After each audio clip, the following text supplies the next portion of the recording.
Hello everyone, today we will talk about or how to solve the problem of output on Gmail. To know how to fix or how to solve the problem of output on Gmail, you will click on settings.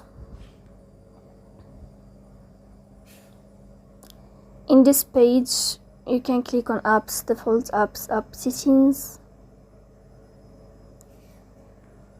On above, you can search about Gmail and you will enter here. Then you can click on first stop and you can click OK. After that, you will enter to storage. Here you can click clear cache. In the end, you can turn off your phone and you can turn on your phone again. So please don't forget to support us by like and subscribe.